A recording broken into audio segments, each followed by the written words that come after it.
বন্ধুরা, আজকের একটা খুবই গুরুত্বপূর্ণ খবর যেটা নিয়ে চলছে চারিদিকে আলোচনা এবং ভীষণ সমালোচনা।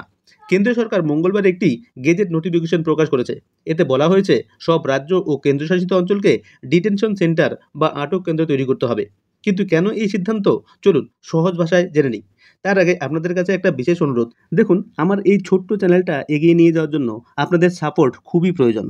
কাজেই চ্যানেলটা সাবস্ক্রাইব করুন এবং ভিডিওটি লাইক করবেন এবং শেয়ার করবেন।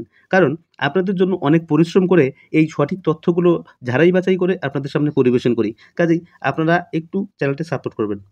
চলুন শুরু করা যাক। দেখুন, ডিটেনশন সেন্টার কেন তৈরি হচ্ছে? যেসব বিদেশি বৈধ কাগজপত্র ছাড়া ভারতে ঢুকেছে বা নাগরিকত্ব প্রমাণ করতে পারছে না, তাদের অস্থায়ীভাবে রাখার জন্যই এই ডিটেনশন ক্যাম্প। অর্থাৎ এই ডিটেনশন ক্যাম্পে তাদেরকে রাখা হবে যাদের বৈধ কাগজপত্র নেই তাদেরকে। দেশ থেকে ফেরত পাঠানোর আগে পর্যন্ত কিন্তু তাদের এখানে রাখা হবে।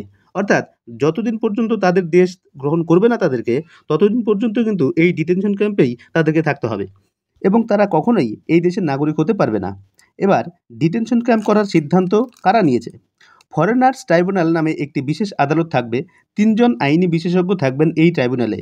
তারা ঠিক করবেন কেউ সত্যি বিদেশি কিনা। যদি প্রমাণ দেখাতে না পারেন বা সঠিক কাগজ দেখাতে না পারেন, তাহলে তাকে ডিটেনশন সেন্টারে পাঠানো হবে। পুরনো আইন কি বদলানো হলো?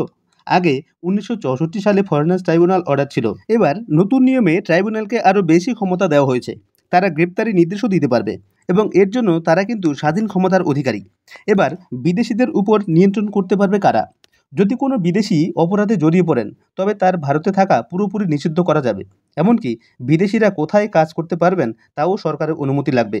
অর্থাৎ সরকারের অনুমতি ছাড়া বিদেশিরা কোথাও কোনো কাজ করতে পারবে না এবং ওই ক্যাম্পের মধ্যে আবদ্ধ থাকতে হবে এবং তার সমস্ত ব্যয়ভার বহন করবে ওই দেশের সরকার। তবে এর পাশাপাশি কিন্তু কিছু ছাড়ের ব্যবস্থা রয়েছে।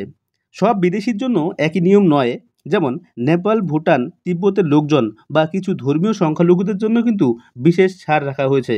অর্থাৎ হিন্দু, বৌদ্ধ, জৈন, খ্রিস্টান, শিখ এদের জন্য কিন্তু আলাদা করে নিয়ম করে রাখা হয়েছে। অর্থাৎ এরা যদি আমাদের দেশে এসে থাকে বা তাদের কোনো যদি কাগজপত্র না থাকে, ভিসা পাসপোর্টের মেয়াদ যদি শেষ হয়ে যায়, তবুও তারা আমাদের দেশে বসবাস করতে পারবে এবং আশ্রয় নিয়ে থাকতে পারবে। এমনকি ভবিষ্যতে তাদেরকে সিএএতে আবেদন করে নাগরিকত্ব পর্যন্ত দেওয়া হতে পারে।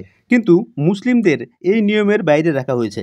তাদেরকে এই আইনের বাইরে রাখা হয়েছে এই কারণেই যে তারা হলো বাংলাদেশ, পাকিস্তান, আফগানিস্তানের সংখ্যাগরিষ্ঠ নাগরিক।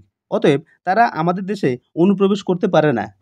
তারা আমাদের দেশে যদি অনুপ্রবেশ করে, তাদের যদি বৈধ কাগজপত্র থাকে, তাহলে আমাদের দেশে থাকতে পারবে। কিন্তু তাদের কাছে যদি বৈধ কাগজপত্র না থাকে, তাহলে আমাদের দেশে কিন্তু প্রবেশ করে থাকতে পারবে না। কেননা তারা ওই দেশে অত্যাচারিত নয়। তারা আমাদের দেশে এসছে বিভিন্ন রকম সুযোগ সুবিধা লাভের আশায়। অতএব তাদের সঙ্গে হিন্দু, জৈন, বৌদ্ধ, খ্রিস্টান এদের বিস্তর তফাৎ। কারণ হিন্দু, বৌদ্ধ, জৈন যারা আছে ওই দেশের সংখ্যালঘুরা, তারা কিন্তু অত্যাচারিত হয়ে, শোষিত হয়ে, বিভিন্নভাবে নির্যাতিত হয়ে কিন্তু আমাদের দেশে আশ্রয় নিতে এসছে। কাজেই তাদেরকে কিন্তু অনুপ্রবেশকারীদের সঙ্গে একই পর্যায়ে ফেলা যায় না। অতএব তাদেরকে আমাদের দেশ আশ্রয় দেবে এবং তাদের জন্য শরণার্থী হিসাবে সিএএতে আবেদন করতে হবে। এবার কিন্তু এই ডিটেনশন ক্যাম্প নিয়েও নানা রকম বিতর্ক ও সমালোচনা শুরু হয়েছে। সরকার বলছে এটি দেশের জন্য নিরাপত্তা দরকার, কিন্তু সমালোচকরা বলছে এতে অনেক নির্দোষ মানুষ সমস্যায় পড়বেন। দেখুন, এই ডিটেনশন ক্যাম্পে কাদেরকে রাখা যাবে তার জন্য আমি পরপর কিছু পয়েন্ট বলছি।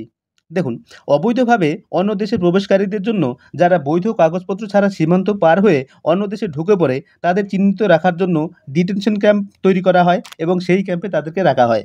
দ্বিতীয়ত, নাগরিকত্ব প্রমাণে ব্যর্থ ব্যক্তিদের জন্য যদি কেউ কোনো দেশে থাকে কিন্তু নাগরিকত্ব বা বসবাসের বৈধ প্রমাণ দেখাতে না পারে, তাকে ডিটেনশন ক্যাম্পে রাখা হতে পারে যতক্ষণ না তার অবস্থান পরিষ্কার হয়। বিচার বা ফেরত পাঠানো পর্যন্ত আটকে রাখা। যাদেরকে নিজ দেশে ফেরত পাঠাতে হবে বা আদালতের সিদ্ধান্তের জন্য অপেক্ষা করতে হবে, তাদের অস্থায়ীভাবে ডিটেনশন ক্যাম্পে রাখা হয়। যেমন ভারতের আসামে একমাত্র একটি ডিটেনশন ক্যাম্প আছে। এছাড়া আমেরিকা, ইউরোপের বিভিন্ন দেশ ও অস্ট্রেলিয়াতেও কিন্তু ডিটেনশন ক্যাম্প বানানো হয়েছে। সেখানে অবৈধ অনুপ্রবেশকারীদের আটকে রাখা হয় এবং যতক্ষণ না পর্যন্ত তাদেরকে নিজেদের দেশে পাঠানো হয়, ততক্ষণ পর্যন্ত তারা কিন্তু ওই ডিটেনশন ক্যাম্পেই আটক থাকে। বন্ধুরা, বর্তমান সমাজে এই ডিটেনশন ক্যাম্প নিয়ে নানা রকম ধোঁয়াশাপূর্ণ আলোচনা চলছে। কাজেই আপনারা কোনো গুজবে কান দেবেন না। চ্যানেলটি সাবস্ক্রাইব করে রাখুন, কারণ এই চ্যানেলে খুবই তথ্যপূর্ণ এবং সত্য ঘটনা তুলে ধরা হয়। ধন্যবাদ।